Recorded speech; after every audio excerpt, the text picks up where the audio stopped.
Le jeu Terreur du secondaire est un jeu de cartes basé sur, d'une part, le jeu des 7 familles et d'autre part, le jeu de bataille. Chaque carte se présente de la manière suivante. Dans l'encadré vert, vous avez le nom de la famille auquel l'animal appartient. Puis une frise des temps géologiques montre la période au cours de laquelle cet animal a vécu. Cela apparaît en rouge. Puis le nom de l'animal et une photo qui permet de voir son aspect. Enfin, vous avez un petit descriptif de cet animal. Et tout en bas, vous avez quelques caractéristiques de cet animal pouvant servir pour la bataille, comme la longueur, la masse, la dangerosité et la durée de son règne.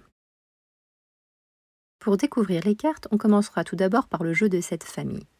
Tout d'abord, l'un des joueurs distribue 5 cartes à tous les participants. Le reste fait office de pioche. Pour commencer, le premier joueur qui a distribué demande à une personne de son choix s'il possède la carte qu'il souhaite. Pour cela, il dit dans la famille, apparaissant en vert, « Je demande telle ou telle espèce ».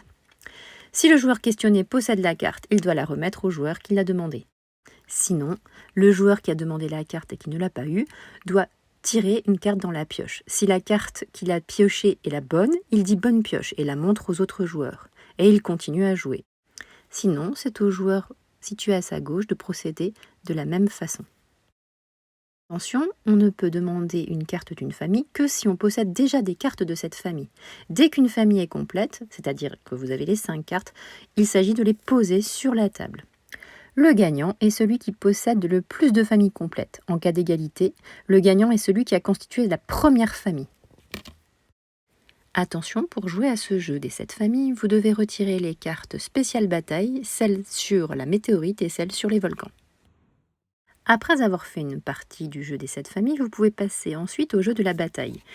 Pour désigner le joueur qui distribuera les cartes, vous pouvez vous lancer un petit défi scientifique, comme par exemple dessiner une cellule légendée. Celui qui distribue les 37 cartes aux 4 joueurs. Il faudra inclure bien entendu les cartes spéciales bataille dans ce cas. Chacun a alors un paquet de cartes face retournée devant lui. Celui qui a distribué commence, il prend la carte du dessus de son paquet, choisit une des caractéristiques de la bataille, qui selon lui est la plus forte, et tous les autres joueurs prennent alors la première carte de leur paquet et la posent sur la table, en même temps.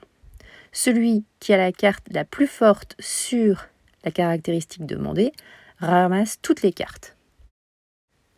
La carte éruption volcanique ou la carte météorite est bien entendu très forte et permet de ramasser toutes les cartes présentes sur la table. Si plusieurs joueurs ont une caractéristique égale sur celle qui est demandée, il y a alors bataille. Les joueurs impliqués posent alors une carte retournée sur celle déjà présente sur la table, puis retournent une troisième carte sur celle présente sur la carte. Celle qui a la valeur la plus forte au niveau de la caractéristique demandée au départ remporte toutes les cartes. Le gagnant est celui qui remportera toutes les cartes du jeu.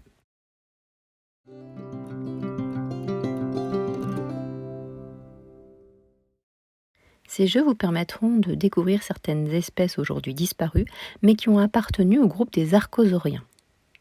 Parmi les archosauriens, on peut distinguer notamment les diapsides marins. Les 5 membres de la famille des diapsides marins sont l'ichthyosaure, le mosasaure, le chronosaure, l'élasmosaure et le prognathodon. On s'intéressera aussi à la famille des diapsides volants avec pour 5 représentants l'archéoptérix, le ptéranodon, le ptérodactyle, le dimorphodon et le Hatsegopteryx.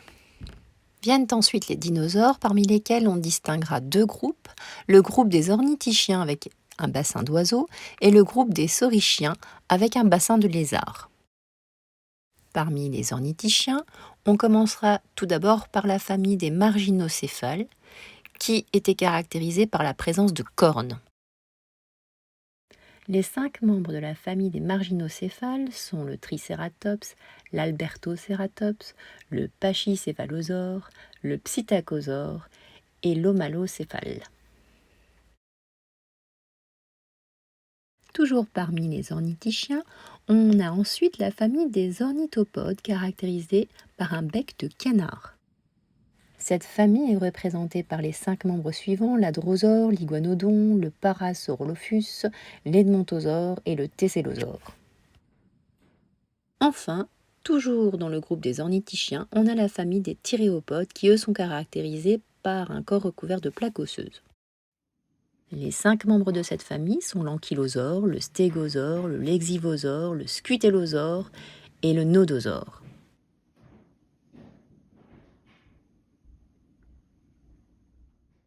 Passons ensuite au groupe des saurichiens qui compte 2 familles. La première famille est celle des théropodes qui sont caractérisés par des dinosaures bipèdes carnivores avec des dents en lame et des griffes. Les 5 membres de cette terrible famille sont le tyrannosaure, le Deinonychus, le vélociraptor, l'allosaure et le gallimimus. Toujours parmi les saurichiens, il y a la famille des sauropodomorphes qui, eux, sont herbivores, ont une petite tête, un long cou et une très longue queue. Cette famille est constituée des 5 membres suivants: le diplodocus, le brachiosaure, l'argentinosaure, le brontosaure et le titanosaure. Vous commencerez tout d'abord par une partie de jeu des 7 familles, ce qui vous permettra de travailler votre mémoire. Puis ensuite, vous ferez un peu de stratégie avec le jeu de bataille.